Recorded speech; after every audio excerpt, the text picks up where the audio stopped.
to get away from that, to rise above it, to be stronger than it. And I think you've done a remarkable job because, you could have become them, but you Yeah, didn't, Shay. And I don't know if a lot of that is because you got away and you went into the Navy, maybe. I I think, guess so.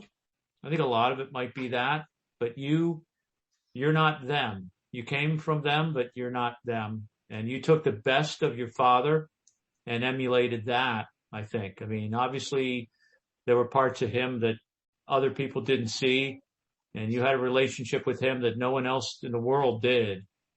And, so that's you seeking out the positive and, turning your back on a negative. And it's not easy to do every day, obviously, but overall, I Bathroom think you, break.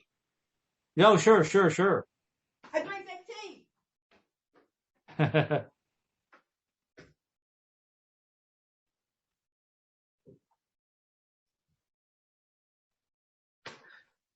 Um, What's that? I said, I don't know if it's ever going to go away. Oh, I don't think it'll ever go away. Um, but, you know, just the way you handle it.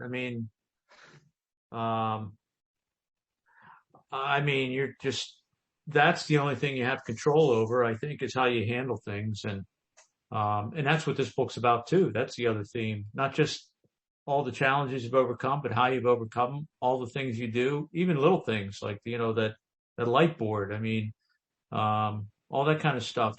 I think that's what's going to be so helpful to a reader to be able to see, okay, well, here's the way she does it. She's had these issues and boy, they're kind of like my issues and here's what she does. And, it's, you're still on the journey. You're still on the journey. Yeah. And you know what I'm feeling these days here lately?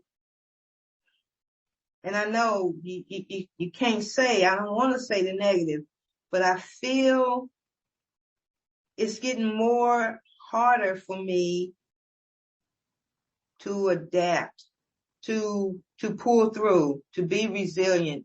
I know I'm doing, and I keep using COVID, how I made it through COVID. I was walking, gardening, exercising, listening to music, listening to stoicism. I was just strolling right on through it. Yeah. But I guess now, since the book, even with these great things happening, this book, it's like, I sort of feel like it's not enough and it's not the answer, but I know it is enough. It might not be the overall answer to whatever it is I'm trying to get out of me, but I know it's a great thing, but I won't allow it to be great. But I'm constantly working on everything. I got this list of, I don't want to lose my thought on this either, this list of all these different titles that I wanted to share with you for the chapters, right? Yeah. But then yesterday I'm thinking, the ones that you've laid out are perfect. And me wanting to make it military, equate to a military term, that's good and that's could be good and it could be stupid. I'm rationalizing as I go along. I'm working as we're moving. I'm working, but I don't feel like it. I got the input. I'm giving you the input. You're making it work, but I don't feel like I'm doing nothing but suffering with a lot of stuff, You know what's funny about that? We've talked about how that's the feeling you had through your naval career. You look back at the stuff you did, your accomplishments, and it's always kind of surprising to you because you thought at the time, I'm going 15 different directions at once. I'm disorganized. I'm not getting anything done. And yet you look at your list of accomplishments and you think, wow, you kind of forgot about these. I think the book's the same way, Shay. I read a Daily Bread. I was at the VA yesterday, day before.